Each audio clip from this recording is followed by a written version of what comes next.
નમસ્કાર મિત્રો, સ્વાગત છે આપ સૌનું જી એકેડમી યુટ્યુબ ચેનલ પર। તો હું છું ગોવિંદ ગુપ્તા અને આજના વિડીયોમાં આપણે સોલ્વ કરીશું સ્વાધ્યાય 12.1માંથી પ્રશ્ન નંબર 7, 8, 9 અને આ સ્વાધ્યાય 12.1 પૂરો કરીશું।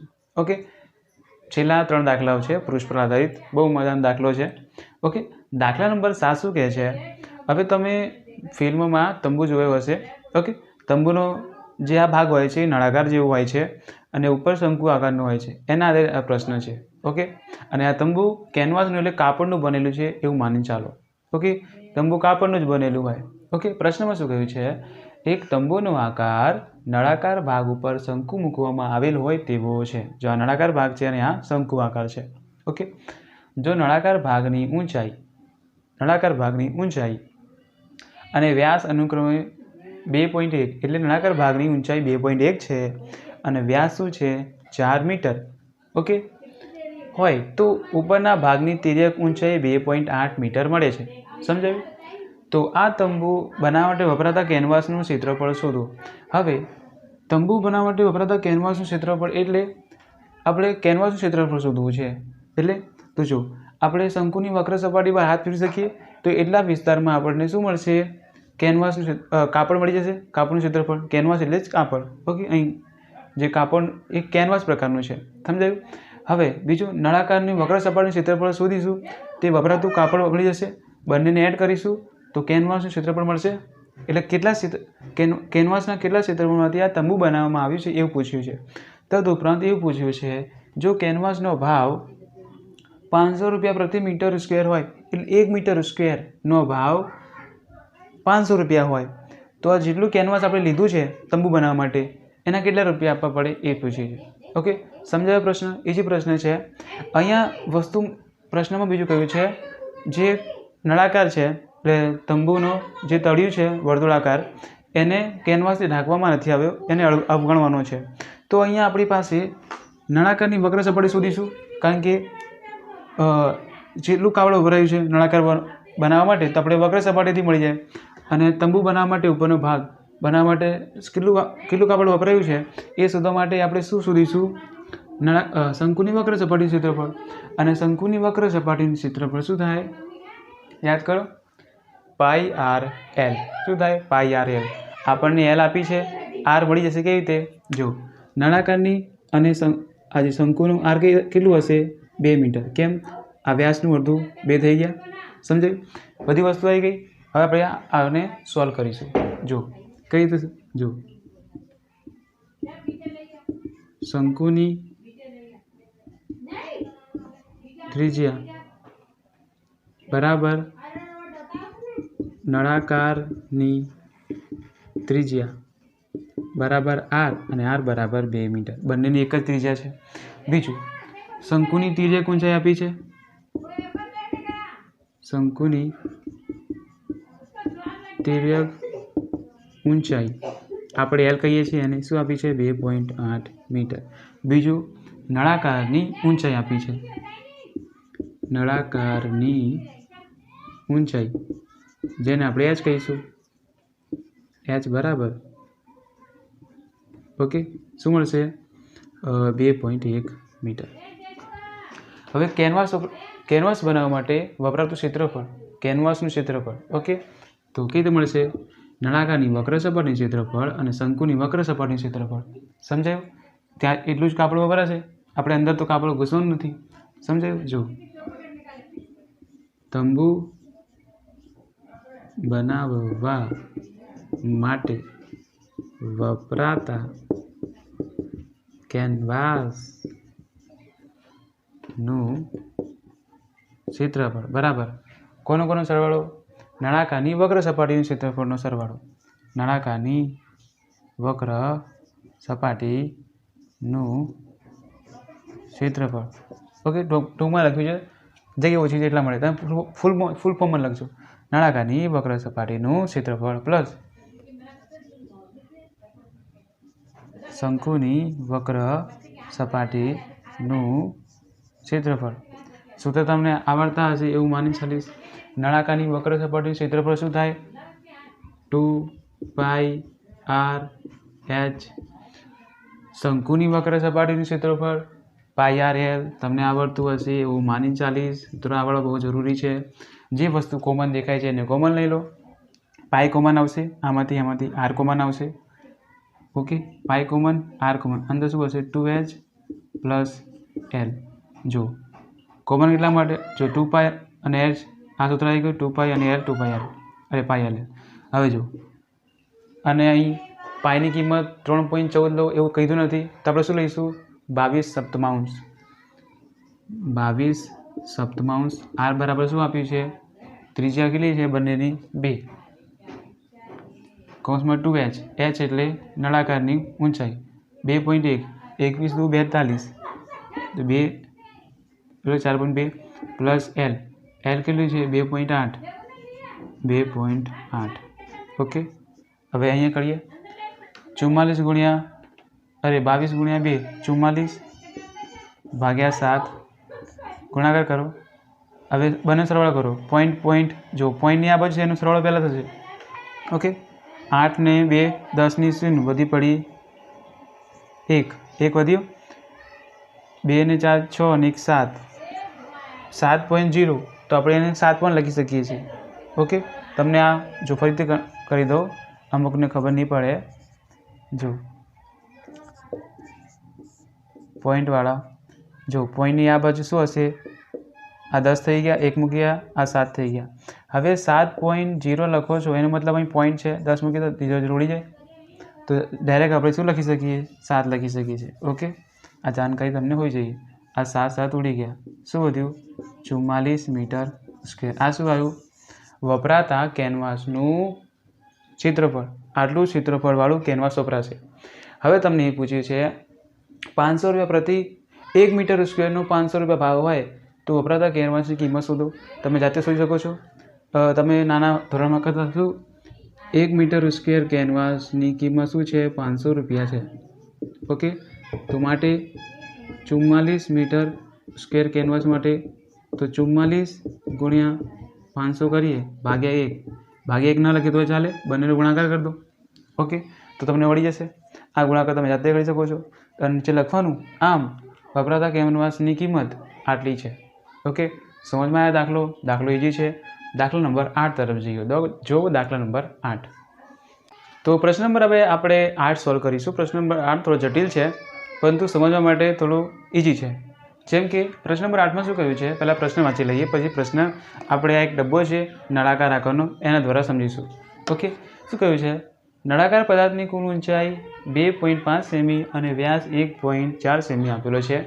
તેમાંથી તેટલી જ ઊંચાઈ અને વ્યાસવાળો શંકુ કાપી લેવામાં આવે તો વધેલા પદાર્થનું કુલ પૃષ્ઠફળ નજીકના સેમી સ્ક્વેરમાં શોધો. હવે અહીં ગૌર કરો, કુલ પૃષ્ઠફળ શોધવાનું છે. કુલ પૃષ્ઠફળ એટલે જેટલી સપાટી પર તમે હાથ ફેરવી શકો એનું ટોટલ ક્ષેત્રફળ. અહીં શું કીધું? વધેલા પદાર્થનું કુલ પૃષ્ઠ એટલે જે પદાર્થ બન્યું છે ને, જે પદાર્થ વધારાનું આવ્યું, શંકુ આવી ગયો. તો પ્રશ્ન હવે સમજો.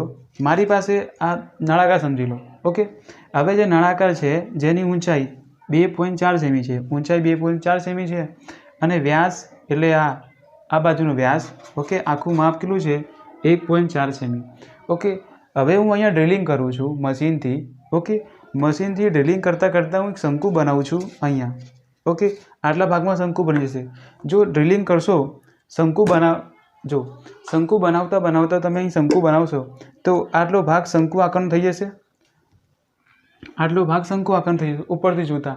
અને નજીક જો આ જે લાઈન કરી છે એ ભાગ નળાકારનો હશે અને આ ભાગ શંકુનો.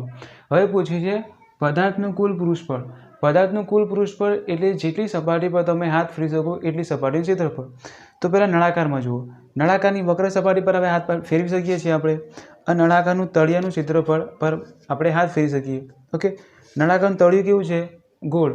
તો જો ધ્યાન આપો, પહેલાં આપણે પ્રશ્ન સમજી લઈએ. નળાકારની વક્ર સપાટીનું ક્ષેત્રફળ શું થાય?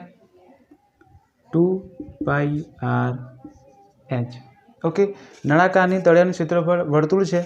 ઓકે, વર્તુળ ક્ષેત્રફળ શું થાય? પાઈ આર સ્ક્વેર. પ્લસ હવે અહીં શું એડ કરવાનું છે? અહીં ઉપર કંઈ નથી, કેમ? ઉપર શંકુ બની ગયો. ઓકે, તમે આકૃતિમાં જોઈ શકો છો ઉપર શંકુ બની જાય છે. તો આપણે હવે અહીંયા શંકુ આકાર હશે. ઓકે, આપણે તમે એક પેજ દ્વારા સમજાવવાનો પ્રયત્ન કરતા પણ હવે પેજ મળતું નથી. ઓકે, શંકુ બની ગયો અહીંયા. હવે અહીંયા હાથ ફેરવીએ આપણે તો શંકુની વક્ર સપાટીનું ક્ષેત્રફળ શોધવાનું રહેશે અને શંકુની વક્ર સપાટીનું ક્ષેત્રફળ એટલે πr_l. તો આ સૂત્રની મદદથી આપણને વધેલા પદાર્થનું કુલ પૃષ્ઠફળ નજીકના સેમી સ્ક્વેરમાં મળશે. પ્રશ્ન સમજાવો. બહુ ઇઝી પ્રશ્ન છે, થોડો જટિલ હતો પરંતુ સમજાવવાની કોશિશ કરી છે. ઓકે, આપણી પાસે નળાકાર હતો, બંધ નળાકાર છે. ઓકે, આખું બંધ નળાકાર છે. ડ્રિલિંગ કરીને આપણે શંકુ બનાવ્યો તો આ ભાગ શંકુનું શું થઈ ગયું, તળિયું થઈ ગયું. પરંતુ આપણે વક્ર સપાટી શોધવાની છે જેટલા, કારણ કે પૃષ્ઠફળ કીધું છે. ઓકે, તો શંકુની વક્ર સપાટી આપણે હાથ ફેરી શકીએ છીએ, નળાકારની વક્ર સપાટી અને નળાકારનું તળિયું. ઓકે, હવે પ્રશ્નને આપણે વ્યવસ્થિત રૂપે લખીશું. કઈ રીતે લખીશું તો જુઓ, કઈ કઈ વસ્તુઓ આપેલી છે અને કઈ કઈ વસ્તુ આપણે શોધીશું. તો નળાકારની ત્રિજ્યા અને શંકુની ત્રિજ્યા આપણને એક જ મળશે. વ્યાસ શું છે 1.4, તો ત્રિજ્યા બંનેની શું બનશે 0.7. ઓકે, તો પહેલાં લખીશું નળાકાર માટે લખીશું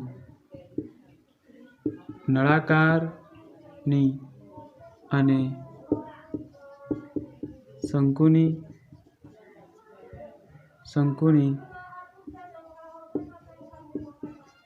ત્રિજ્યા r બરાબર 0.7 સેમી સ્ક્વેર, કારણ કે વ્યાસ શું છે 1.4 સેમી સ્ક્વેર.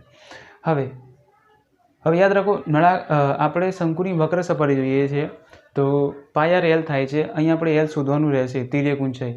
ઓકે, તમને એલનું સૂત્ર ખબર હશે. જો આ h છે, h કેટલી બનશે 2.4 સેમી બનશે, કારણ કે નળાકારની ઊંચાઈ અને શંકુની ઊંચાઈ સેમ છે.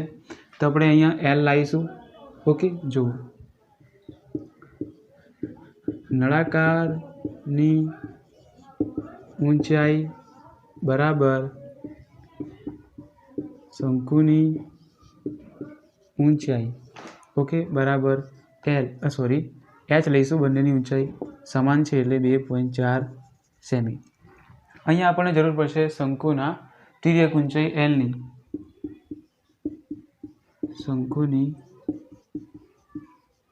તિર્યક ઊંચાઈ એલ બરાબર √ પાયથાગોરસ પ્રમેય તમે યાદ કરો. અહીં જો શંકુમાં કાટખૂણો બનાવતી બાજુ બને r અને h, તો એલ કઈ રીતે મળશે, આનો વર્ગ પ્લસ આના વર્ગનો સરવાળો. ઓકે, તો બંને √ લખી શકું, વર્ગ હટાવીને જો h નો વર્ગ પ્લસ r નો વર્ગ. ઓકે, આ તમને આવડતું હશે પાયથાગોરસ પ્રમેય. આ વર્ગ અહીંયા હતો, મેં અહીંયા લાવ્યો એટલા માટે √ આવી ગઈ બંને વસ્તુ. હવે જો h નો વર્ગ, h કેટલું છે આવી રહ્યું h 2.4 નો વર્ગ પ્લસ r કેટલો છે 0.7 નો વર્ગ. તો આપણે આ પોઈન્ટ નીચે મૂકી દઈએ. ઓકે, તો 24 નો વર્ગ કરીએ, નીચે 10 છે એનો પણ વર્ગ કરીએ. 0.7 છે તો 7 નીચે પોઈન્ટ મૂકી દઈએ 10, તો 7 નો વર્ગ કરીએ અને 10 નો પણ વર્ગ કરીએ. ઓકે, તો જો 24/10 એનો વર્ગ પ્લસ 7/10 એનો વર્ગ. ઓકે, તો જો 24 નો વર્ગ 576 લગભગ. હા, જો તમે વર્ગ આવડતો ન હોય તો ગુણાકાર કરી દો એની સંખ્યા વડે. તો જો 4 દુ 8, 2 દુ 4, ચોખ્ખું 16, 1, 4 દુ 8 ને 9, 6, 5, 1 અહીંયા હતું 576. શું આવ્યું 576/10 નો વર્ગ 100 પ્લસ 7 નો વર્ગ 49, 10 નો વર્ગ 100. ઓકે, હવે જો શું કરીશું, ગણતરી થોડી ઇઝી છે, હાર્ડ નહીં. જો 576 અને 49 સરવાળો ભાગ્યા 100 છે. જો છેદ સમાન હોય તો ઉપરની સંખ્યાનો સરવાળો કરી દેવાનો અને આ 100 કોમન લઈ લઈશું. ઓકે, જો શું કરીશું, આ બંનેનો સરવાળો 576 અને 49નો સરવાળો 6 ને 9, 15 નો 5 વધી પડી 1 ને 5 ને 12 નો બગડો વધી પડી 1, 625 ભાગ્યા અને આ 100. ઓકે, હવે √ 625/100 છે તો ઉપર પણ વર્ગમૂળ મૂકી દો અને નીચે પણ વર્ગમૂળ મૂકી દો તો આપણને તિર્યક ઊંચાઈ L મળશે. ઓકે, L બરાબર જો 625 કોનો વર્ગ છે? 25નો. 100 કોનો વર્ગ છે? 10નો. તો 2.5 શું આવ્યું? L. 2.5 L આવી. તો હવે આપણે પદાર્થનું કુલ પૃષ્ઠફળ કઈ રીતે મેળવીશું? જો માટે પદાર્થનું કુલ પૃષ્ઠફળ કઈ રીતે? નળાકારની વક્ર સપાટી ક્ષેત્રફળ. ઓકે, શું થાય નળાકારની વક્ર સપાટી ક્ષેત્રફળ? 2πrh પ્લસ નળાકારની તળિયાનું ક્ષેત્રફળ. ઓકે, તળિયું ગોળ છે એટલે વર્તુળ થઈ ગયું πr² પ્લસ શંકુની વક્ર સપાટી ક્ષેત્રફળ. પૃષ્ઠફળનું મતલબ શું છે? જેટલી સપાટી પર તમે હાથ ફેરી શકો એ સપાટી. ઓકે, શું થાય? πrl. હવે અમુકને પ્રશ્ન થતો હોય કે ઉપરનો જે નળાકારનો ભાગ હતો, ઓકે, ઢાંકેલો, એ ક્યાં જશે? તો ભઈલા એ તો હવે ડ્રિલિંગ કર્યું ને તો એ શંકુનું તળિયું આવી ગયું અને ખુલ્લું હતું, ત્યાં આપણે હાથ નહીં ફેરવતા, આપણે હવામાં હશે, આપણે શંકુની વક્ર સપાટી પર હાથ ફેરવીશું. સમજાયું તમને? એટલા માટે હવે જો અહીંયા શું કરીશું? જે વસ્તુ કોમન છે એ વસ્તુ કોમન કાઢું. પાઈ કોમન આવશે દરેકમાંથી અને આર કોમન આવશે. પાઈ અને આર કોમન. અહીંયા શું હશે? 2h. અહીં શું હશે? આર. અહીંયા શું હશે? L. ઓકે, યાદ રાખજો કોમન કાઢવાની રીત. કોમન કાઢતા ન આવડે તો બધી ગણતરી તમને જટિલ થઈ જશે. ઓકે, 2πrh 2h થઈ જશે. πr ગુણ્યા r 2πr સ્ક્વેર, πr ગુણ્યા l πrl. ઓકે, હવે જો 22 સપ્તમાંશ r શું છે? 0.7 એટલે આપણે 7/10 લખી શકીએ. 2h એટલે h ગુણ્યા 2, 2.4નો ગુણાકાર 2 સાથે તો 24 છે. 24 દો 48 તો 2.4.8 પ્લસ r શું છે? 0.7 પ્લસ l શું છે? 2.5. ઓકે, આ ત્રણેયનો સરવાળો કરો. અહીંયા જુઓ 7 ઉડી ગયું, 22/10 આવ્યું. હવે આપણે આ પૂછી દઈએ છીએ. ઓકે, આ ગણતરી આપણી પૂરી થઈ ગઈ. જો આ ગણતરી આપણી પૂરી થઈ ગઈ છે મિત્રો. જો ગણતરીમાં ધ્યાન રાખજો. જો આ બાજુ આવી જાઓ. શું વધ્યું? 22/10 વધ્યું. અહીં સરવાળો કરો. પોઈન્ટ બાજુનો સરવાળો પોઈન્ટ બાજુ. ઓકે, જો તમને ઇઝી રહે એટલા માટે ગણું છું. 0.7 પ્લસ 2.5 સરવાળો. પોઈન્ટની આ બાજુ, પોઈન્ટની આ બાજુ સરવાળો, એકમનો સરવાળો. જો 5 ને 7 12, 12 ને 8 20 ને 0 વધી પડી 2, 2 ને 4 6 ને 8 શું આવ્યો? 8. 8.0 તો આપણે 8 લખી શકીએ છીએ. શું લખીએ છીએ? 8. ઓકે, તો શું કરીશું? 80 ગુણ્યા 8 કરીશું. 22 ગુણ્યા 8, 8 દુ 16, 8 દુ 16 ને 17, 17/6 10 17.6. હવે નજીકમાં લખવું છે તો આ રાઉન્ડ ફિગર કરી દઈએ. શું મળશે? 18 સેમી સ્ક્વેર. ઓકે, આ શું આવ્યું? વધેલા પદાર્થનું કુલ પૃષ્ઠફળ. ઓકે, પ્રશ્ન થોડો જટિલ હતો, અવશ્ય માનીશ, પરંતુ આવડશે ખરી. બીજો પ્રશ્ન છે પ્રશ્ન નંબર 9 ગણીએ છેલ્લો પ્રશ્ન અને આ સ્વાધ્યાય 12.1 પૂરો કરીએ. જો પ્રશ્ન નંબર 9. તો જો છેલ્લો પ્રશ્ન 9મો છે એ આપણે સોલ્વ કરીશું. પ્રશ્ન બહુ મસ્ત છે. આપણી પાસે એક નળાકાર આપ્યો હતો. ઓકે, ધારો કે આપણી પાસે લાકડાનો નળાકાર છે. ઓકે, હવે નળાકાર છે કયું છે? આકૃતિમાં આ દમું એટલે આકૃતિમાં દર્શાવ્યા પ્રમાણે તમને આકૃતિ દેખાતી હશે. આપણે દોરી છે અલગથી અને તમને ચિત્રમાં પણ દેખાતી હશે. આકૃતિમાં દર્શાવ્યા પ્રમાણે આપણી પાસે એક લાકડાનો નળાકાર છે. લાકડાનો નળાકાર છે એટલે અંદર પર લાકડું હશે. ઓકે, નક્કર લાકડું છે, પોલો નથી. ઓકે, પરંતુ આ પોલો દેખાય છે પરંતુ આપણે નક્કર ધારી લો. ઓકે, લાકડાનું બનેલું છે. બંને બાજુઓથી અર્ધગોલક કાઢી લેવામાં આવે છે. ઓકે, ડ્રિલિંગ કરી અર્ધગોલક કાઢી લેવાનો, ઉપરની ભાગથી અને નીચેની ભાગથી. ઓકે, કાઢી લેવામાં આવે તો એક 100 પીસ બને છે. એટલે કે હવે એવો પદાર્થ આપણી પાસે હશે કે જેનો નળાકાર વક્ર સપાટી નળાકાર હશે ને ઉપર અર્ધગોલક હશે, નીચે અર્ધગોલક હશે. ઓકે, આ બને છે ને, આ જુઓ, આ ઊંડું અર્ધગોલક. ઓકે, અર્ધગોલક હશે અંદર અને અહીંયા પણ અર્ધગોલક હશે. તો કહ્યું છે કે નળાકારની ઊંચાઈ 10 સેમી હોય, પાયાની ત્રિજ્યા 3.5 સેમી હોય તો 100 પીસનું કુલ પૃષ્ઠફળ શોધો. હવે કોઈપણ પદાર્થનું કુલ પૃષ્ઠફળ એટલે સરફેસ એરિયા ઇંગ્લિશમાં કહેવાય છે. અને પૃષ્ઠફળ એટલે જેટલી સપાટી પર તમે હાથ ફેરવી શકો એ સપાટી. ધારો કે આ શું છે? નળાકાર છે. આ પહેલાં લાકડાનો નળાકાર છે. અહીંયા હાથ ફેરવી શકીએ છીએ. ઓકે, અહીંયા હાથ ફેરવી શકીએ, પરંતુ અત્યારે એને ધ્યાનમાં ન લો. ઓકે, કારણ કે અહીંયા ડ્રિલિંગ કરીશું, અર્ધગોળક આવી જશે, તો આ જે પાયો છે વર્તુળાકાર એ જતું રહેશે, અહીંયા પણ જતું રહેશે. તો અહીં શું બચશે? નળાકારની વક્ર સપાટીનું ક્ષેત્રફળ શું બને?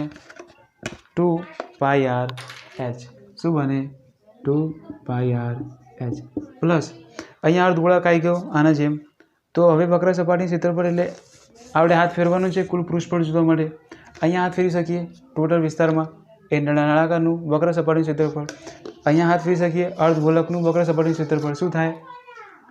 2πr². પરંતુ અહીંયા પણ છે એક અર્ધગોલક, તો એટલે 2πr². તો આ સૂત્રની મદદથી તમને શું મળશે? આ જે 100 પીસ બન્યું ને એનું કુલ પૃષ્ઠફળ. ઓકે, કુલ પૃષ્ઠફળ એટલે જેટલા વિસ્તારમાં તમે હાથ ફેરવી શકો એનું ક્ષેત્રફળ. ઓકે, અહીંયા હાથ ફેરવી શકો, અહીંયા એક અર્ધગોલક બન્યું એના હાથ ફેરવી શકીએ છીએ, બીજું અહીંયા હાથ ફેરવી શકીએ છીએ. ઓકે, તો જે વસ્તુ આપી છે એ વસ્તુ લખીએ. જો કઈ કઈ વસ્તુ આપી છે? અહીંયા નળાકારની ઊંચાઈ આપી છે h. ઓકે, અર્ધગોલકની ત્રિજ્યા, નળાકારની ત્રિજ્યા સમાન રહેશે, એ બધું લખીશું. જો અહીં નળાકારની ત્રિજ્યા બરાબર અર્ધગોલકની ત્રિજ્યા r બરાબર 3.5 સેમી છે. ઓકે, નળાકારની ઊંચાઈ શું આપી તમને? h બરાબર 10 સેમી આપી છે. ઇઝી છે. 100 પીસનું કુલ પૃષ્ઠફળ, જેટલી સપાટીમાં તમે હાથ ફેરવી શકો એટલી સપાટી. ઓકે, અહીંયા અર્ધગોળક પર હાથ ફેરવી શકો, અહીંયા અર્ધગોળક પર હાથ ફેરવી શકો અને વક્ર સપાટી પર હાથ ફેરવી શકો. ઓકે, 100 પીસનું કુલ પૃષ્ઠફળ. અને હવે અહીંયા પૃષ્ઠફળ આધારિત દાખલાઓ પતી જાય છે. સ્વાધ્યાય 12.1માં શું હશે? ઘનફળ આધારિત દાખલા હશે. ઓકે, સમજાયું? હવે જો અહીંયા શું હશે? નળાકારની વક્ર સપાટીનું ક્ષેત્રફળ શું છે? 2π પણ આપણે લખવું પડશે. ઓકે, નળાકારની વક્ર સપાટીનું ક્ષેત્રફળ પ્લસ અર્ધગોલકની વક્ર સપાટીનું ક્ષેત્રફળ. કેવા? બે અર્ધગોલક. અર્ધગોલકની વક્ર સપાટીનું ક્ષેત્રફળ મેં ટૂંકમાં લખ્યું છે, તમે ફૂલ ફોર્મમાં લખજો. ઓકે, હવે નળાકારની વક્ર સપાટીનું ક્ષેત્રફળ શું થાય? 2πr/h. તમને સૂત્ર અવશ્ય આવડવું જોઈએ. અર્ધગોળકની વક્ર સપાટીનું ક્ષેત્રફળ નું સૂત્ર શું થાય? 2πr². ઓકે, પગડો અંદર ગુણી દો, 2πr/h એમને એમ લખો, 4 થઈ જશે πr². હવે કોમન કાઢો, બે કોમન આવી જશે, અહીંથી r કોમન અને પાઈ કોમન. 2πr કોમન આવશે, અહીંયા h વધશે પ્લસ 2r વધશે. કેમ? જો આ જે કોમન કાઢીએ અને અંદર ગુણીને જો ઉપરવાળો જવાબ આવે છે કે નહીં. 2πr/h આવી ગયો, 2πr 2r તો 4πr² થઈ જશે. સમજાયું? હવે જે કિંમત આપી છે મૂકી દો, 22 સપ્તમાંશ આપી દો. r બરાબર શું છે? 3.5 એટલે 35/10 લખી શકીએ આપણે. h બરાબર શું છે? 10 સેમી પ્લસ 2 ગુણ્યા 3.5 3.5 શું થાય? 7 થાય. તો ડાયરેક્ટ 7 લખી દઈએ, અહીં 7 લખી દઈએ. ઓકે, 3.5 પ્લસ થાય 7. ઓકે, હવે જો 7 × 5 = 35, 5 વધ્યા ઉડાવી દઈએ. હા, 5 × 2 = 10, 2 વધ્યા, 2 અહીં ઉડી જશે. શું વધ્યું? 22. અહીં કેટલા આવ્યા? 17. ગુણાકાર કરો, 22 × 17 ફટાફટ. 7 × 2 = 14, 14 વધી પડી 1, 7 × 14 ને 1 15, 4 7 300 ને એટલે 74. શું આવ્યું? Semi square. ઓકે, છે દાખલો. એ બહુ મસ્ત દાખલાઓ છે સ્વાધ્યાય 12.1ના. તમને ક્યારે પણ પૃષ્ઠફળ કીધું હોય ને, પૃષ્ઠફળને ઇંગ્લિશમાં ટોટલ સરફેસ કહેવાય. યાદ રાખજો, કોઈ પણ પદાર્થનું પૃષ્ઠફળ એટલે જેટલી સપાટી પર તમે હાથ ફેરવી શકો એ સપાટીનું ક્ષેત્રફળ. ઓકે, આશા છે આ 3 પ્રશ્નો તમને સમજાયા હશે. અહીં સુધી અમારો વિડીયો જોવા માટે આપનો ખૂબ ખૂબ આભાર. હવે આપણી મુલાકાત થશે સ્વાધ્યાય 12.1માં. અહીં સુધી વિડીયો જોવા માટે આપનો ખૂબ ખૂબ આભાર. ફરી મળીશું. Thank you very much.